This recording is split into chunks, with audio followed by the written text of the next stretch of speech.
Ku katakan dengan indah dengan terluka. Ini bukan musika bro. Jadi gue nggak tahu. Saya ini Wahyu Kandacong, senang kencang, cuma bisa kebut-kebutan di jalan raya dulunya dan pernah juga di trek Sentul. Saya mau nyanyi, tapi yang tahu nyanyi itu si Dapi sebenarnya. Kamu nggak tahu. Gue kuncinya Pi, tapi ini kenapa hilang saja Pi? Iya. Sengaja? Putus sebenarnya. Oh putus, sama hati kamu yang putus Ya cinta bro. Allah. Jadi selamat sore. Sore ini sudah sedikit mendung tapi terlalu terang sih kalau di dalam sini sama saya. Karena hari ini benar-benar hari vlog ke-4 ya Vi ya. Karena kemarin kan vlog ke-3, sekarang ini hari vlog ke-4. Awal-awal kita memperkenalkan dulu. Itu ada saudara aku. Siap. Namanya Om Iman Riakudu namanya. Dia saudara dari Reni Satrikudu soalnya. Nah, hari ini kita absen dulu. Setelah kita absen, gua akan ceritakan histori ketika saya terjadi eksiden di motor dan insya Allah akan jadi pelajaran buat teman-teman. Nah, di depan situ ada si Erwan M. Nah, siapa lah yang nggak tahu tuh si Erwan M ya. Nah, ini Erwan M juga. Ini si Gesek. Ada si KTM, ini double KTM, ini double R1M, mudah-mudahan kedepannya double gesek, double CBR, double H2, double-doublean semua. Ini sepedanya belum pernah dipakai. Ini sepeda apa nih? Tok. Kalian itu si Mio. Si Mio kita nggak pernah panasin, kita panasin dulu dikit lah. Tapi jangan lama-lama, soalnya AC-nya nyala, takut bau. Nah Mio ini kan banyak yang nanya tuh, Om, emang segampang itu nyalain Mio? Aduh, gampang banget bro. Nih. Putar doang. Seret. Pencet rem sedikit. Set. Pencet ini bro. Dikit aja. Beres bro. Ini doang. Tapi Mio ini memang sudah ada bro. Gue lihat sendiri. Mio ini sudah 300 cc. Sebelumnya saya pakai di Sentul, sirkuit Sentul beberapa kali. Ya alhamdulillah dapat prestasi lah di Sentul. Nah ini si Street Fighter. Street Fighter ini motor kesayangan gue lah. Kita nggak pegal kalau makainya. Tapi yang paling pegel di antara pegal ini yang paling pegel bro. Ini si motor pegel nih. Bawahnya juga harus kayak gini bro. Tuh. Gantengan gue kan. Nih kita coba panasin juga.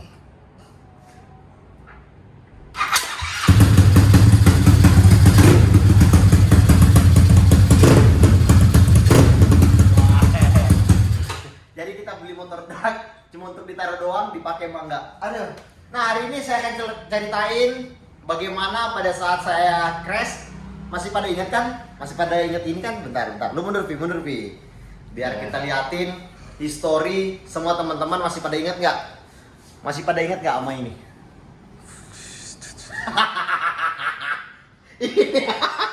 Ini udah kayak mainan, Bro. Ini semuanya palangnya ada satu. Yang masih utuh tuh satu. Palangnya sisa satu bro yang utuh. Ini juga udah bengkok. Jadi yang patah tuh 1, 2, 3, 4, 5. Totalnya ada 5 palang. Yang pecah satu yang masih bertahan bro. Aduh ini mah kita akan ceritakan yang ini. Nih kita lihat atasnya seperti ini. Tuh. Tahu kan? Ini sebelumnya dipakai di motor mana? Motornya tiang ini. Ini gesek. Dulunya warna biru. Ini masih ada bekas-bekas birunya. Jadi ini dulu saya pakai pada saat disentuh. Nih, taruhnya kayak gimana ya taruhnya? Begini. Kelihatan nggak Vi? Kurang sih. Itu dia. Gini ya? Ya. Gini. Ya.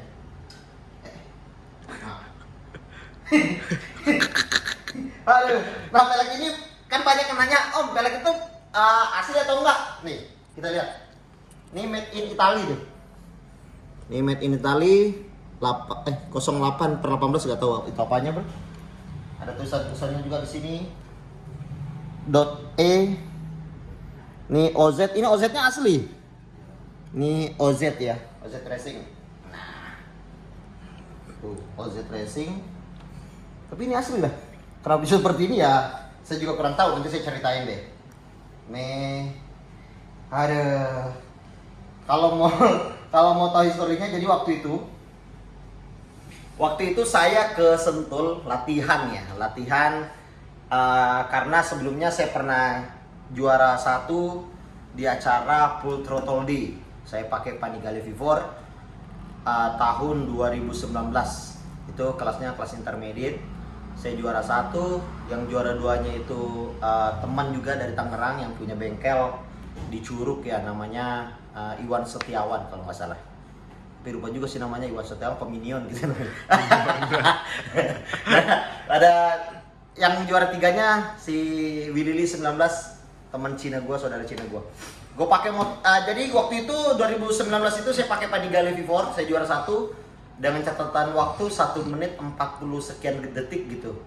Nah, lebih bagusnya lagi karena setelah pakai si Panigale itu, setelah pakai Panigale ini, totonya saya bilang di tahun 2020 saya mau, karena Panigale udah ada pialanya, udah pokoknya di tahun 2020 saya mau dapat piala juga tapi dengan motor yang berbeda biar lebih seru lah gitu. Jadi waktu itu saya pakai yang ini nih, gesek ini dulunya warna biru, itu kencengnya pol, benar-benar pol. Jadi waktu itu kejadiannya hari Sabtu, saya latihan pre-practice bareng sama Wilmon, bareng sama Yoseldo ya waktu itu ya. Jadi waktu itu saya pre-practice jadi jam 8 pagi sampai jam 12 siang itu saya belum dapat moodnya. Bener-bener lagi nggak enak banget nih, kunya kenapa ya. Tapi pada saat setelah sholat zuhur, gue udah habis ganti ban, ternyata enak banget. Udah ketemu lah feelnya. Nah kejadian lah, motor ini saya pakai, saya bisa tembus 1 menit 30 something detik. Saya pakai ini di Sentul Gede. Wah, kecepatannya emang kenceng banget. Emang enak banget lah. Gue pakai ini, tahu-taunya singkat cerita saya pakai beberapa lap, mungkin sekitar 10 atau 20 lap saya muter-muter, tahu-taunya crash. Crashnya itu karena apa? Karena ini nih. Jadi dulu awalnya motor ini kan saya memang sudah ganti nih.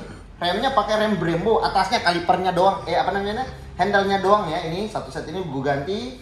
Terus bawahnya juga udah gue ganti kalipernya. Kalipernya itu sama ini kiri kanan.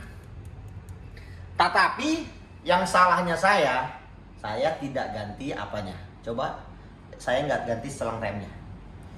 Jadi selang remnya ini dulu kan masih standar. Jadi kalipernya ganti, handle-nya ganti, totonya selang remnya nggak saya ganti. Makanya kalau yang sering terjadi di Matic itu apa ya namanya, ngomongnya anak-anak Matic itu NMAX itu sering tuh namanya membal ya. Nah seperti itulah. Jadi saya lagi di selesai selesai es kecil saya buka, lagi kenceng. Itu perkiraan saya kecepatan 200 atau 230 km per jam. Lagi kenceng pas mau tutup, masuk ke es besarnya. Pas masuk ke es besarnya saya rem. Saya udah engine brake karena memang saya sedikit senang kalau saya ngerem itu pakai led brake. Saya paling demen tuh engine brake-nya bener-bener kasar, dang. Udah engine brake, pas saya rem depan ternyata blong. Ada 2 kemungkinan. Yang kemungkinan pertama itu karena kampas remnya habis. Karena pada saat saya setelah jatuh itu kampas rem habis total, bener-bener nggak ada sama sekali lagi yang pengeremannya itu. Kampas rem habis. Dan yang kedua kemungkinan besarnya karena selangnya membal atau kayak motor-motor NMAX. Pokoknya habis masuk Sentul Gede, di Sentul Gede, di es gede tuh setelah es kecil suruh kecepatan 230, saya engine brake dang. Saya led brake, pas saya rem udah hilang. Rem belakang hilang, rem depan hilang. Jadi bayangin, saya lari kecepatan 230 km per jam. Dari 230 km per jam, remnya blong, cuma bisa ngandelin engine brake. Makanya saya engine brake dang. Saya berpikir waktu itu saya bisa nikung. Tapi kalau saya nikung tapi crashnya sliding gini, saya nggak tahu ini bisa berhenti atau nggak di motornya ke ujung gitu. Karena saya pernah juga waktu saya pakai V4, saya pernah juga gara-gara led brake, engine brake-nya saya terlalu lambat ngeremnya, jadi maksudnya ke gravel. Nah pada saat saya masuk ke gravel itu masih ketahan motornya waktu saya pakai V4. Nah ternyata tidak terulang pada saat saya pakai gesek ini. Saya pakai gesek ini pas saya engine brake, saya led brake. Udah engine brake malah masuk ke gravel, bukannya berhenti karena terlalu cepat, malah lompat motornya. lompat-lompat, singkat cerita saya nabrak si pembatas jalan di es gede. Nah, pembatas jalan itu gue tabrak pakai pelek ini. Jadi mungkin kemungkinan nabraknya seperti ini. Nabraknya karena ini di bagian sebelah kiri yang kena. Nah, jadi ini bengkok, si stang ini bengkok ke kiri. Ke kiri berarti bengkoknya ke kanan ya. Gimana sih? Oh, gini. Jadi nabraknya sebelah kanan. Jadi bengkoknya ke kiri. Jadi tangan saya ini sebelah kiri ini ke dorong ke belakang. Makanya kemarin tangan saya ini kan ada tuh foto saya waktu dislokasi nih. Dislokasi dia keluar ke dari porosnya keluar karena alhamdulillah pada saat itu saya pakai full protector. Jadi cuma yang ini kan siku, ini tulang di sini. Ini cuma keluar gini. Jadi dislokasi. Tapi itu ya alhamdulillah. Sebenarnya saya harus berterima kasih sama peleknya. Coba bayangkan kalau saya nggak pakai pelek OZ ini, nggak pakai pelek yang kuat. Kalau gue nggak pakai pelek yang kuat, remuk semua motor ini. Pokoknya secara beramuknya mungkin gue juga, wah, kepala saya juga bisa kena. Makanya karena ini keras, motornya terhantam di pembatas jalan, guanya kelempar keluar sirkuit, motornya kelempar ke kanan. Jadi knalpotnya kena, si kiri-kirinya kena.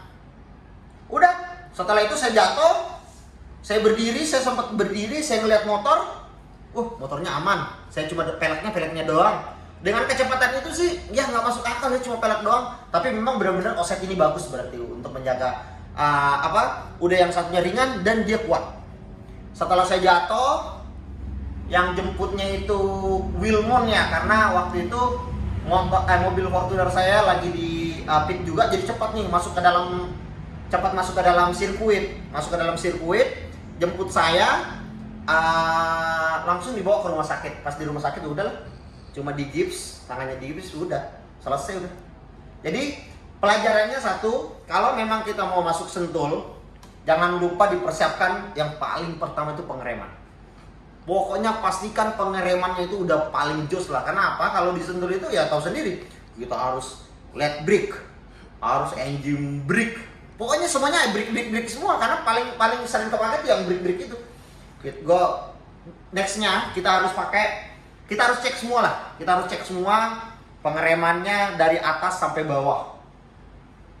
Terus pelajarannya yang kedua, jangan lupa kita pakai kita pakai safety riding di mana-mana. Walaupun kita Sunmori atau apa ya, paling enggak kita pakai full protector lah. Mulai dari helm, siku, dada sama lutut. Udah itu aja yang pelajarannya kalau kita naik motor. Dan nextnya saya akan ceritain lagi keseruan saya yang waktu di Sentul, karena saya juga belum cerita nih pada saat saya juara 1. Padahal itu kali pertama saya balapan motor besar di Sentul. Alhamdulillah keluarnya jadi podium 1. Nah, itu aja yang bisa saya ceritain saat ini. Terima kasih banyak udah nonton. Jangan lupa di subscribe ya channel YouTube-nya biar makin semangat nih Wahyu Kandacong buatnya. Jangan lupa di subscribe, di like, di komen channel YouTube Wahyu Kandacong. Terima kasih banyak. Jangan lupa buat teman-teman yang lagi ngerintis kerjaan, yang lagi masih berusaha dari bawah, jangan berhenti untuk berusaha, jangan pernah menyerah. Gue juga lupa bro. Masarinnya senang kencang. Oh, iya. Aduh, biasanya dari awal tuh masarinnya. Iya, Jangan lupa pakai baju senang kencang. Ini bahannya pakai 24S Combat. Sablonnya plastisol. Nanti lihat dulu, oke? Sablonnya plastisol. Nanti di bawah description-nya ada nomornya admin. Selalu saya cantumin nomornya admin. Dan jangan lupa senang kencang itu adalah identitas kita, identitas para riders, all bikers. Jangan ada lagi yang namanya bully membuli, ejek mengejek. Jangan ada lagi perbedaan CC kecil dan CC besar. Kita ini semuanya riders. Jangan lupa di subscribe Wahyu Kandacong. Assalamualaikum warahmatullahi wabarakatuh. Putar-putarin dulu Vi motornya Vi, biar ganteng-ganteng view terakhirnya. Apa kita sambil nyalain ya? Mana yang ada kuncinya? Ini aja nih. Udah sambil nyalain nih, KTM ini.